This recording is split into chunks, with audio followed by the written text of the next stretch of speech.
Hello everyone, this is Anshu Priya, Assistant Chemistry Master Teacher Vedantu, and today we are going to do the 10 quiz question on the topic periodic table. तो बच्चे कौन कौन हो यहाँ पे, कौन कौन है मुझे जानना है जिनको पीरियोडिक टेबल पूरा याद है, पूरा, ठीक है। तो ऐसे टैलेंटेड बच्चे कौन कौन हैं जिनको पीरियोडिक टेबल पूरा याद है या फिर उनके ट्रिक्स पता है कि कैसे याद करते हैं, ठीक है। तो ऐसे कौन कौन जल्दी से कमेंट्स में बताओ, ठीक है। तो बच्चे मैं आपको पीरियोडिक टेबल नहीं याद करवाने वाली हूँ आज, वो सारी चीज़ें मैं बस जानना चाहती हूँ कि आपको पीरियोडिक टेबल के बारे में कितना इन्फॉर्मेशन है, कितने कुछ पता है आपको पीरियोडिक टेबल के बारे में। तो मैं आपको पीरियोडिक टेबल से रिलेटेड आज बहुत सारे क्वेश्चंस दूंगी, 10 क्वेश्चंस दूंगी और मैं देखूंगी कि आपको कितना पता है पीरियोडिक टेबल के बारे में, ठीक है। तो let us proceed to our session, ठीक है, ठीक है बच्चे। तो हाई एनर्जी के साथ हम आज के सेशन में प्रोसीड करते हैं, ठीक है। एंड ठीक है बच्चे, तो सेशन में प्रोसीड करने से पहले बच्चे do not forget to subscribe your favourite Vedantu NEET made easy channel and also press the bell icon to get the notification of all the sessions going on, ठीक है बच्चे। and also new official telegram group that is Vedantu NEET official, जिसका link आपको description box में दे रखा है बच्चे। अगर अभी तक आपने ऑफिशियल टेलीग्राम ग्रुप को ज्वाइन नहीं किया है तो ज्वाइन कर लो बच्चे, क्योंकि क्लास रिलेटेड जितने भी पीडीएफ है, नोट्स हैं, आपको वहीं मिलेंगे, ठीक है। And also there is chance that you can win the Vedantu T shirt, ठीक है। And there is special Diwali offer जो आप लोगों के लिए ही है, बहुत अच्छा ऑफर है 50% डिस्काउंट के साथ, ठीक है बच्चे। तो अगर आप वेदांतु नीट प्रो सब्सक्रिप्शन लेते हो, ठीक है, तो अब ये नीट प्रो सब्सक्रिप्शन होता क्या है, तो बच्चे it is like a Netflix. जैसे आप नेटफ्लिक्स लेते हो, नेटफ्लिक्स का सब्सक्रिप्शन लेते हो, तो आपको क्या होता है, एक्सेस होता है, जितने भी सीरीज़ है वहाँ पे प्रेजेंट आप सारे देख सकते हो। उसी तरीके से if you take the Vedantu NEET pro subscription then you will have the access to all the live classes going on. And what are the benefits of the NEET pro subscription? 5000 plus hours of the live online teaching, test and assignments with 10,000 plus questions, continuous review of the area of improvement, 20 plus teachers with the 5 plus years of the experiences, and the option to learn in the Hindi or the English language. So Vedanta is giving you the facility to choose your own language and cover all the needs with the micro and the crash courses. तो बच्चे micro courses क्या होता है कि अगर कोई भी topic आपका किसी भी रीज़न से छूट गया है या फिर आपने उसकी क्लास को अटेंड नहीं किया है, तो आप उसे कवर कर सकते हो with the help of micro courses, ठीक है बच्चे। And you will have all the 3 subjects, that is biology, physics and chemistry instant in class doubt solving. The classes are totally interactive and learn safely from home on any devices, ठीक है बच्चे। तो अगर ये subscription आप लेते हो पूरे 1 साल के लिए, तो जो कोर्स आपको अदरवाइज 39,000 में मिल रहा था, वो अगर आप ये कूपन कोड यूज़ करते हो, लिंक में डिस्क्रिप्शन बॉक्स में लिंक दे रखा है, उसे यूज़ करो एंड कूपन कोड यूज़ करो ANPPRO, तो आपको मिल सकता है फ्लैट 50% डिस्काउंट। और जो कोर्स आपको अदरवाइज 39,000 में मिल रहा था, वो पूरे 10,000 डिडक्ट होके मिलेगा सिर्फ आपको 29,000 में। और ये वैलिड है अप टू 7 to 11 नवंबर, ठीक है बच्चे। तो जल्दी करो। and बच्चे, now proceeding to our first question of today's session, and the first question on the screen is this, and the question is, which of the following statement is correct with respect to the property of element with an increase in the atomic number in the carbon family, that is group 14? And the options are there on the screen, and you are given the 25 seconds to answer this question, and your time starts now. तो बच्चे जल्दी करो। आपको ये बताना है बच्चे कि ग्रुप 14 में, ठीक है, इंक्रीज करते हैं, जब एटॉमिक नंबर इंक्रीज होता है तो कौन सी ऐसी प्रॉपर्टी है जो दे रखा है आपके ऑप्शंस में वो करेक्ट है, ठीक है। तो जल्दी करो बच्चे, and your time's up. And the answer is option D, that is stability of plus two oxidation state increases. तो बच्चे जैसे आप ग्रुप 14 में नीचे जाते हो या किसी भी ग्रुप में नीचे जाते हो, तो उसकी क्या होती है, एटॉमिक नंबर इंक्रीज करती है, ठीक है, एटॉमिक नंबर इंक्रीज करती है। तो क्या होता है बच्चे, एटॉमिक साइज भी इंक्रीज करता है, एटॉमिक नंबर इंक्रीज करता है, नेचर जो होता है मेटालिक नेचर इंक्रीज करता है, and one more thing, inert pair increase करता है, ठीक है बच्चे, इनर्ट पेयर इंक्रीज करता है। तो इनर्ट पेयर क्या होता है बच्चे, इनर्ट पेयर क्या होता है कि जो आपका एस, जैसे आपकी साइज इंक्रीज करता है, जो एस इलेक्ट्रॉन होता है वो क्लोज टू द न्यूक्लियस होते हैं, ठीक है बच्चे। वो क्या करते हैं, वो रिलक्टेंट शो करते हैं बॉन्ड फॉर्मेशन, वो बॉन्ड फॉर्मेशन नहीं करना चाहते हैं, ठीक है, बॉन्डिंग में पार्टिसिपेट नहीं करना चाहते हैं, ठीक है बच्चे, क्योंकि उसमें न्यूक्लियस का जो इलेक्ट्रोस्टैटिक फोर्स ऑफ अट्रैक्शन है वो बहुत ज़्यादा हाई लगता है उनपे, तो वो बॉन्ड फॉर्मेशन नहीं करना चाहते हैं। और इस रीज़न से क्या होता है, वो कौन सा स्टेबल ऑक्सीडेशन स्टेट जो उनकी होती है, वो आपका जो ग्रुप ऑक्सीडेशन स्टेट होता है उनमें -2 देता है, ठीक है। मतलब कि अगर मान लो कि आप कार्बन का ऑक्सीडेशन स्टेट की बात करो, कार्बन फैमिली का, तो वो अदरवाइज आपका +4 ऑक्सीडेशन स्टेट देता है, ठीक है। लेकिन जो कि उसका ग्रुप ऑक्सीडेशन स्टेट है, ठीक है, ग्रुप ऑक्सीडेशन स्टेट है, ठीक है बच्चे। लेकिन जो इसका लास्ट वाला ये एलिमेंट है, डेट इज Pb, तो वो आपका क्या देगा, +2 ऑक्सीडेशन स्टेट, उसका स्टेबल ऑक्सीडेशन स्टेट होगा, ठीक है। और वो कैसा हुआ, ग्रुप -2 ऑक्सीडेशन स्टेट, ठीक है। ये ऑक्सीडेशन स्टेट उसका स्टेबल ऑक्सीडेशन स्टेट होंगे, और बाकी सब जो होंगे वो आपके +4 ऑक्सीडेशन स्टेट ही उनका स्टेबल ऑक्सीडेशन स्टेट होगा, जब जो कि उनका ग्रुप ऑक्सीडेशन स्टेट है, समझ गए, ठीक है बच्चे। क्योंकि जो आपका उनका लास्ट वाले जो एलिमेंट है उसका जो s इलेक्ट्रॉन होता है उससे अनपेयरिंग करना बहुत मुश्किल होता है, तो वो क्योंकि वो बहुत पास होते हैं न्यूक्लियस के, तो उन पे जो न्यूक्लियस का इलेक्ट्रोस्टैटिक फोर्स ऑफ अट्रैक्शन है बहुत ज़्यादा लगता है, तो वो बॉन्डिंग में पार्टिसिपेट नहीं करना चाहते हैं, ठीक है बच्चे। इसी हम इनर्ट पेयर इफेक्ट कहते हैं। सबको क्लियर है? Now proceeding to the next question of today's session. Next question on screen is this, and the question is the pair of amphoteric hydroxide is, ठीक है, and the options are there on the screen and your time starts now. तो बच्चे जल्दी करो। अगर आपको amphoteric oxide hydroxides क्या होते हैं ये पता है, तो आप ये क्वेश्चंस को बहुत इजीली कर लोगे, ठीक है बच्चे। एंड तो बच्चे जल्दी से करो, and the time's up, and the answer is option D, that is BOH2 and ZnOH2। तो बच्चे देखो, एम्फोटेरिक ऑक्साइड हाइड्रोक्साइड्स क्या होता है बच्चे, जो कि आपका एसिड और बेस दोनों के साथ रिएक्ट करके सॉल्ट बनाता है, ठीक है बच्चे। तो सॉल्ट एंड कंपाउंड का फॉर्मेशन करता है, ठीक है। तो देखो आप अगर आप ZnOH2 की बात करो, देखो जो अगर आप ZnOH2 की बात करो, तो देखो ये HCl के साथ भी रिएक्ट हो रहा है और ये KOH के साथ भी रिएक्ट कर रहा है। यहाँ ये HCl एसिड होता है, आपको पता ही है, और KOH बेस होता है, ये भी आपको पता है। दोनों के साथ रिएक्ट करके सॉल्ट बनाया और इसके साथ कोई कंपाउंड बना रहा है, फॉर्मेशन कर रहा है, ठीक है बच्चे। तो जो आपका एसिड और बेस दोनों के साथ रिएक्ट करते हैं उन्हें हम एम्फोटेरिक हाइड्रोक्साइड कहते हैं, ठीक है, ठीक है बच्चे।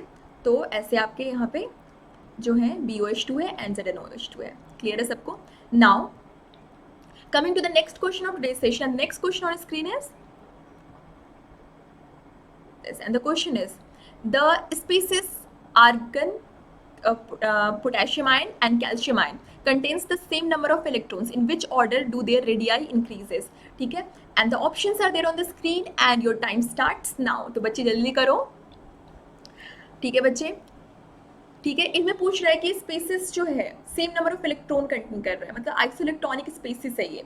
तो in which order do their radii increases, तो इनका रेडियाई कौन से ऑर्डर में इंक्रीज करेगा, and the options are there on the screen. तो बच्चे जल्दी से करो, ठीक है बच्चे, and the time's up, and answer is option A.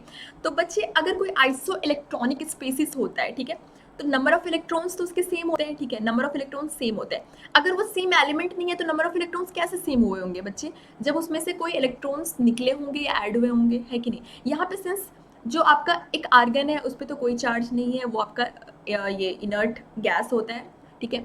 तो बाकी जो आपका पोटेशियम आयन है या फिर कैल्शियम आयन है उस पर पॉजिटिव चार्ज है, मतलब कि वहाँ से क्या हुए होंगे, वहाँ से बच्चे ये यहाँ से एक इलेक्ट्रॉन निकला है और यहाँ से 2 इलेक्ट्रॉन निकला है कि नहीं, तभी तो इस पर एक चार्ज है, इस पर और एक पॉजिटिव चार्ज है, इस पर 2 पॉजिटिव चार्ज है। ये तो आपको समझ आ रहा है, मतलब तो देखा गया तो सबके 18 इलेक्ट्रॉन दिख रहे हैं, 18 इलेक्ट्रॉन। अदरवाइज देखा जाए तो कैल्शियम का क्या होता है, अदरवाइज देखा जाए तो कैल्शियम का 20 होता है एटॉमिक नंबर, ठीक है। तो नंबर ऑफ इलेक्ट्रॉन्स, अगर ये न्यूट्रल होता कैल्शियम तो नंबर ऑफ इलेक्ट्रॉन्स 20 होते, ठीक है, ठीक है। और प्रोटॉन का भी नंबर आपका 20 होता, ठीक है, प्रोटॉन का भी नंबर आपका 20 होता, ठीक है। लेकिन सिंस इस पर 2+ चार्ज है तो इसने 2 इलेक्ट्रॉन लूज किए हैं और इसके नंबर ऑफ इलेक्ट्रॉन्स कितने हो गए, 18 इलेक्ट्रॉन हो गए। और बाकी सबके भी सेम जो है, पोटेशियम ने 1 इलेक्ट्रॉन लूज किया है तो इसके भी 18 हो गए और इसके तो 18 है। तो समझ गए, तो सब नंबर ऑफ इलेक्ट्रॉन्स तो सेम है, लेकिन सिंस ये डिफरेंट एलिमेंट है तो इसका नंबर ऑफ प्रोटॉन तो अलग अलग होंगे, है कि नहीं, क्योंकि जो डिफरेंट एलिमेंट है उनका जो एटॉमिक नंबर होता है वही उनका नंबर ऑफ प्रोटॉन होता है ना।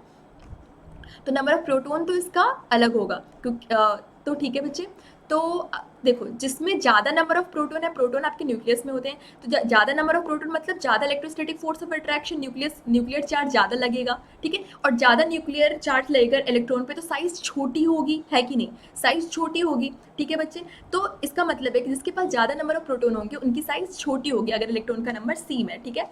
तो इसमें देखो सबसे ज़्यादा नंबर ऑफ प्रोटॉन किसके पास है, सबसे ज़्यादा नंबर ऑफ प्रोटॉन, उनकी साइज सबसे छोटी होगी, तो कैल्शियम के पास जो है सबसे ज़्यादा नंबर ऑफ प्रोटॉन है, 20 प्रोटॉन है ना, इलेक्ट्रॉन तो 18 है, अगर ये 2+ चार्ज पे नहीं होता तो 20 इलेक्ट्रॉन 20 प्रोटॉन होते हैं, है ना, लेकिन सिंस इसके पास जो है वो 2+ चार्ज है तो इलेक्ट्रॉन का नंबर तो 18 हो गया लेकिन प्रोटॉन तो 20 ही है ना, तो इसका सबसे साइज छोटा होगा। बाकी इस और आर्गन जो है उसके पास 18 इलेक्ट्रॉन 18 प्रोटॉन है तो इसकी साइज सबसे छोटी होगी, बीच में पोटेशियम आएगा, समझ गए सर, ठीक है बच्चे। तो क्या होता है, in case of isoelectronic species radius decreases with increase in the nuclear charge, ठीक है, न्यूक्लियर चार्ज जो होते हैं प्रोटॉन के नंबर पे डिपेंड करता है, समझ गए बच्चे। तो now proceeding to the next question of today's session, and next question on screen is this, and the question is which one of the following arrangement represents the correct order of the least negative to the most negative electron gain enthalpy for carbon, calcium, aluminium, fluorine and oxygen, and the options are there on the screen and your time starts now। तो बच्चे जल्दी करो, आपको बताना है electron gain enthalpy का क्या order है, ठीक है बच्चे, ठीक है बच्चे। तो इलेक्ट्रॉन गेन एंथैल्पी क्या होता है बच्चे, इलेक्ट्रॉन गेन एंथैल्पी क्या होता है, अगर आपको ये सब पता होगा तो आप बहुत इजीली कर लोगे, and the time's up and answer is option D. तो बच्चे इलेक्ट्रॉन गेन एंथैल्पी होता है कि अमाउंट ऑफ एनर्जी रिलीज्ड, ठीक है, to add electron to the isolated gaseous atom, ठीक है, तो ये डिपेंड करता है कि क्या उसकी एफिनिटी है इलेक्ट्रॉन के टुवर्ड्स, ठीक है। तो जब हम left to right in the period जाते हैं तो उसकी इलेक्ट्रॉन की जो इलेक्ट्रॉन गेन एंथैल्पी होती है वो इंक्रीज करती है, ठीक है बच्चे, क्योंकि साइज छोटा होता है तो न्यूक्लियर फोर्स जो है जेड इफेक्टिव की वैल्यू इंक्रीज करती है, तो वहाँ पे क्या होता है कि इलेक्ट्रॉन की जो एफिनिटी होती है, ठीक है, वो इंक्रीज करती है, ठीक है, क्योंकि अट्रैक्शन टुवर्ड्स इलेक्ट्रॉन जो होता है इनकमिंग इलेक्ट्रॉन वो इंक्रीज करता है, समझ रहे हो आप, ठीक है, क्योंकि जेड इफेक्टिव इंक्रीज करता है, समझ गए। तो इस रीज़न से जो होता है आपका, देखो आप ऐसे ये जो है इस रीज़न से आप जो left to right in period जाते हो, ठीक है, लेफ़्ट टू राइट पीरियड जाते हो तो क्या होगा, आपका इलेक्ट्रॉन गेन एंथैल्पी जो होगा वो इंक्रीज़ करेगा, ठीक है बच्चे। तो इस रीज़न से जो आपका ऑर्डर आया है, जब आप ऐसे जाओगे तो क्या हो जाएगा, यहाँ पे हाई एफिनिटी होगा इलेक्ट्रॉन के टुवर्ड्स, ठीक है बच्चे। तो आपका ये ऑर्डर आया जो है फ्लोरीन का सबसे ज़्यादा हाई जो होंगे वो आपका इलेक्ट्रॉन गेन एंथैल्पी होगा, ठीक है, या फिर ये भी बोल सकते हो most negative electron gain enthalpy, क्योंकि यहाँ पे एनर्जी रिलीज होता है तो वहाँ पे क्या है most negative electron gain enthalpy आएगा, समझ रहे हो आप, समझ रहे हो, ठीक है बच्चे। Now coming to the next question of today's session, and the next question on the screen is this, and the question is among the element with following electronic configuration, which one of them may have the highest ionization energy, and the options are there on the screen and your time starts now। तो बच्चे जल्दी करो, ठीक है बच्चे, जल्दी करो। अब बोल रही है हाईएस्ट आयनाइजेशन एंथैल्पी, तो हाईएस्ट आयनाइजेशन एंथैल्पी किसका होगा, तो अगर आपको आयनाइजेशन एनर्जी किसका होता है, आयनाइजेशन एनर्जी अगर आपको समझ आता है तो ये क्वेश्चन आप बहुत इजीली कर लोगे, आयनाइजेशन एनर्जी क्या होता है, ठीक है, तो उसमें हाईएस्ट आयनाइजेशन एनर्जी क्या होगा। तो बच्चे times up and answer is जो है ये ऑप्शन डी, ठीक है बच्चे, आंसर ऑप्शन डी है। तो कैसे बच्चे, अब बात आती है कि ये कैसे हुआ। तो आपको पता है आयनाइजेशन एनर्जी क्या होता है, आयनाइजेशन एनर्जी क्या होता है बच्चे, आयनाइजेशन एनर्जी क्या होता है बच्चे कि अमाउंट ऑफ एनर्जी रिक्वायर्ड, ठीक है, amount of energy required to remove an electron from the isolated gaseous atom, तो इलेक्ट्रॉन को रिमूव करने के लिए कितना एनर्जी रिक्वायर्ड होता है उसी को हम आयनाइजेशन एनर्जी कहते हैं। तो कितना एनर्जी मतलब अगर हाई एनर्जी रिक्वायर्ड है मतलब कि वो बहुत स्टेबल इलेक्ट्रॉन है उसको रिमूव करने से मतलब बहुत ईजिली वो रिमूव नहीं हो रहा है, उसके लिए बहुत हाई एनर्जी रिक्वायर्ड हो रहा है, ठीक है, समझ रहे हो आप। तो अगर कोई स्टेबल होगा, किसी का इलेक्ट्रॉनिक कन्फिग्रेशन स्टेबल होगा तो वहाँ से इलेक्ट्रॉन रिमूव करना बहुत मुश्किल होगा, समझ रहे हो, मतलब कि किसका केस स्टेबल इलेक्ट्रॉनिक कन्फिग्रेशन किसका हो सकता है, हाफ फील्ड का, फुल फील्ड का, समझ रहे हो। तो अब बात आती है कि कि इसमें हाफ फील्ड या फुल फील्ड जो मतलब इनका स्टेबल इलेक्ट्रॉनिक कन्फिग्रेशन है वो किसका है, क्योंकि इसमें हाईएस्ट आयनाइजेशन एनर्जी पूछ रहा है। तो बच्चे अगर आप इसको देखो तो आपको दिख रहा है कि शायद इसका भी देखो 4s2, यहाँ पे देखो 3d10 4s2 4p3, p3 मतलब समझ रहे हो बच्चे, ये हाफ फील्ड है, ये p ऐसे दिख रहा है ना, p ऑर्बिटल हाफ फील्ड दिख रहा है, और s भी इसका फुल है, सॉरी यहाँ पे s, ये देखो 4s और यहाँ पे 4p, और d भी इसका फुल है, ठीक है, d भी इसका फुल है बच्चे। तो मतलब इसका d फुल है, s फुल है, और p जो है इसका 4p जो है इसका हाफ फील्ड है, मतलब ये स्टेबल है, स्टेबल कन्फिग्रेशन है, half field stable, half field, समझ रहे हो, हाफ फील्ड। इससे ये आपका इससे निकालना इजी है, इससे निकालना इजी है। अब आप लास्ट वाले को देखो, तो लास्ट वाले को देखोगे अगर आप, तो इसका 3s है, 3s और आपका 3p है, ठीक है बच्चे, 3p है। तो 3s s पे 2 इलेक्ट्रॉन्स हैं, तो ये इसका फुल है, ठीक है, और p का 3 है, तो ये भी आपका हाफ फील्ड है। अब प्रॉब्लम ये है बच्चे, दोनों ही हाफ फील्ड है, दोनों ही स्टेबल बना रहे हैं, 4p भी स्टेबल है और 3p भी स्टेबल है, क्योंकि दोनों ही हाफ फील्ड है, तो यहाँ से रिमूव करना मुश्किल होगा, है कि नहीं, ठीक है बच्चे। लेकिन बच्चे एक चीज़ आती है, बात क्या आती है कि अगर आप फिर देखोगे कि आपका अगर 3 शेल की बात करो, देखो जो आपका जो 3 नंबर का शेल है वो ज़्यादा पास होगा इन कंपैरिजन टू 4, समझ रहे हो। तो इस रीज़न से क्या होगा, ज़्यादा पास न्यूक्लियस के 3 होगा। अगर आप 4p और 3p में कंपेयर करो तो 3 तो ज़्यादा पास होगा ना न्यूक्लियस के बच्चे, 3 ज़्यादा पास होगा, तो ज़्यादा न्यूक्लियर फोर्स उसके ऊपर लेगा, मतलब कि वो हाफ फील्ड के साथ न्यूक्लियस के ज़्यादा करीब भी है, और इसलिए उस पर न्यूक्लियस का होल्ड बहुत ज़्यादा है, तो वहाँ से इलेक्ट्रॉन रिमूव करना ज़्यादा मुश्किल होगा। इसलिए जो इसका जो इसका जो आपका आयनाइजेशन एनर्जी है वो बहुत ज़्यादा हाई होगा, समझ रहे हो। तो इसलिए आपका जो ऑप्शन है वो डी करेक्ट है, समझ रहे हो बच्चे, तो इसका डी ऑप्शन करेक्ट है, ठीक है बच्चे। तो now proceeding to the next question of today's session, next question on the screen is this, and the question is which is the best reducing agent, and the options are there on the screen and your time starts now। जल्दी बताओ बच्चे, अगर आपको reducing agent का concept पता है तो आप कर लोगे, ठीक है, and times up, and answer is option C, that is I minus. तो बच्चे रिड्यूसिंग एजेंट क्या होता है, रिड्यूसिंग एजेंट मतलब जो कि दूसरे को, एजेंट है ये, ठीक है, एजेंट है जो कि दूसरे को ईजिली ऑक्सीडाइज कर दे और खुद जो है वो रिड्यूस हो जाए, मत सॉरी दूसरे को, सॉरी रिड्यूसिंग एजेंट है, सॉरी। तो रिड्यूसिंग एजेंट मतलब दूसरे को ईजिली रिड्यूस कर दे, रिड्यूसेस अदर, ठीक है, और खुद जो है वो ऑक्सीडाइज कर दे, ठीक है, ऑक्सीडाइज हो जाए, ठीक है, तो वो रिड्यूसिंग एजेंट, क्योंकि एजेंट है वो, एजेंट, समझ रहे हो बच्चे। तो दूसरे को ईजिली रिड्यूस कर दे, ठीक है, और खुद ऑक्सीडाइज कर, ऑक्सीडाइज मतलब क्या, लॉस ऑफ इलेक्ट्रॉन, मतलब खुद वो इजीली इलेक्ट्रॉन को लूज करना चाहे, ठीक है, खुद इजीली इलेक्ट्रॉन को लूज कर दे। तो इजीली इलेक्ट्रॉन, अगर आप यहाँ पे देखो ऑप्शन सारे, तो ये हेलोजन फैमिली है, ठीक है, हेलोजन फैमिली में अगर देखा जाए फ्लोरीन को, तो बच्चे फ्लोरीन तो बिल्कुल भी इलेक्ट्रॉन देना नहीं चाहता, बोलता है मुझे तो इलेक्ट्रॉन देना नहीं है, मुझे तो लेना है इलेक्ट्रॉन, ठीक है बच्चे, हाईली इलेक्ट्रोनेगेटिव है वो, ठीक है, और क्लोरीन भी थोड़ा उससे लाइक ईजिली देता है, लेकिन स्टिल वो भी बहुत इलेक्ट्रोनेगेटिव है।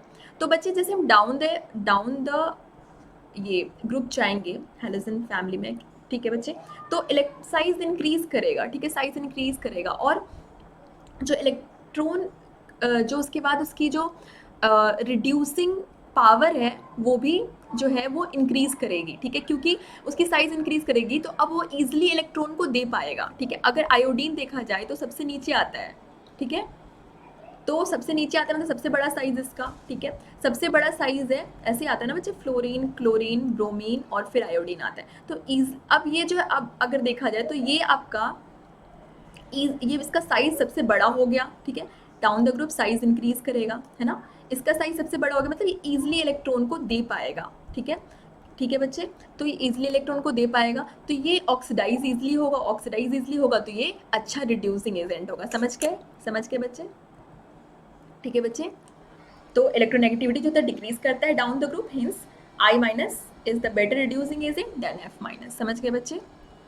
तो नाउ proceeding to the next question of today's session, next question on screen is this: which of the following metal exhibit the more than one oxidation state, and the options are there on the screen and your time starts now। तो बच्चे जल्दी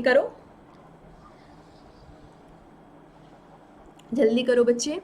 तो आपको बस बताना है, आपको बस अगर ये पता है कि कौन सा लाइक सिंगल ऑक्सीडेशन स्टेट देता है और किसके ऑक्सीडेशन स्टेट मतलब बहुत सारे होते हैं, तो आप ये क्वेश्चन बहुत ईजिली कर लोगे। ठीक है बच्चे, तो now times up and the answer is option C. तो बच्चे बाकी जो भी आपको दे रखे हैं ना, तो वो आपके या तो आपको एस ब्लॉक के दे रखे हैं या तो आपको पी ब्लॉक के एलिमेंट दे रखे हैं, और जो आपका सी ऑप्शन है वो आपका Fe है, वो आपका ट्रांजिशन मेटल है। ठीक है, ट्रांजिशन मेटल आपको आपका वेरिएबल ऑक्सीडेशन स्टेट बनाता है, क्योंकि उसके जो NS और N-1D जो हैं डी जो ऑर्बिटल होते हैं वो दोनों ही पार्टिसिपेट करते हैं बॉन्डिंग के लिए, दोनों के ही इलेक्ट्रॉन पार्टिसिपेट करते हैं, और इस रीजन से क्या होता है कि वो वेरिएबल ऑक्सीडेशन स्टेट शो करते हैं। ठीक है बच्चे, तो आपका जो F है वो आपका ट्रांजिशन मेटल है और इस रीजन से ये वेरिएबल ऑक्सीडेशन स्टेट शो करता है। बाकी आपके S या P ब्लॉक के एलिमेंट है जो कि मोस्टली फिक्स्ड ऑक्सीडेशन स्टेट होता है उनका। समझ रहे हो बच्चे?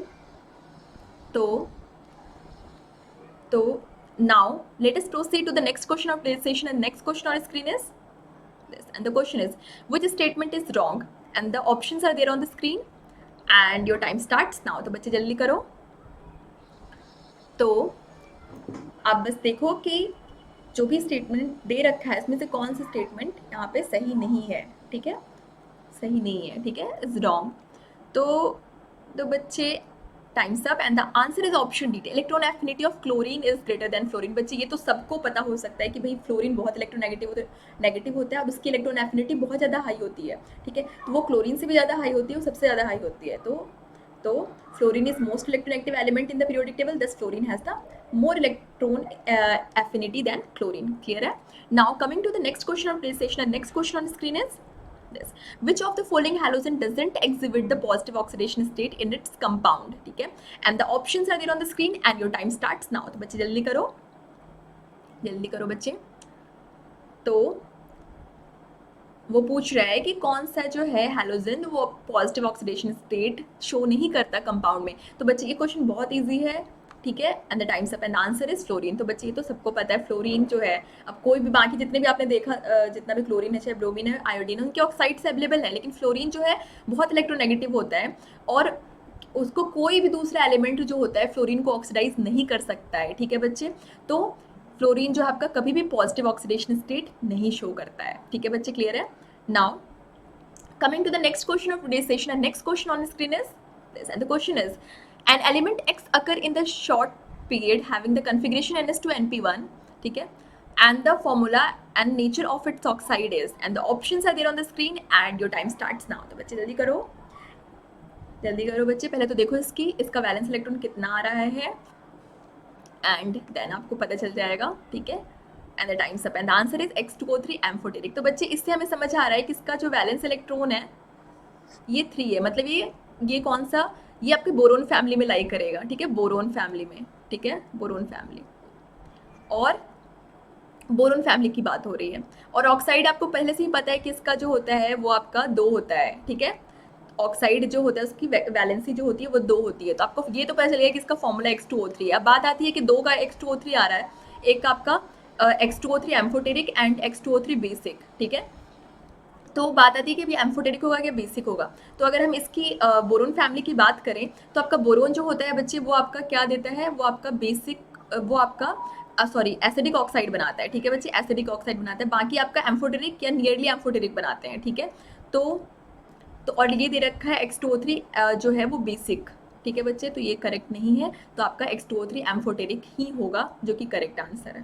ठीक है बच्चे, जैसे कि आपका एग्जाम्पल एल्यूमिनियम हो गया Al2O3, ये आपका एम्फोटेरिक ऑक्साइड है। क्लियर है? आई होप कि आज के क्वेश्चन आपको बहुत क्लियर है एंड आपको बहुत मजा आया सेशन में।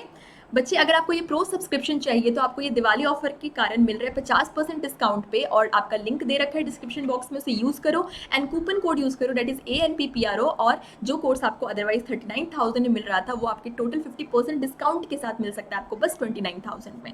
ठीक है बच्चे, तो लिंक दे रखा है डिस्क्रिप्शन बॉक्स में, कूपन कोड लगाना मत भूलना, डेट इज़ ANPPRO।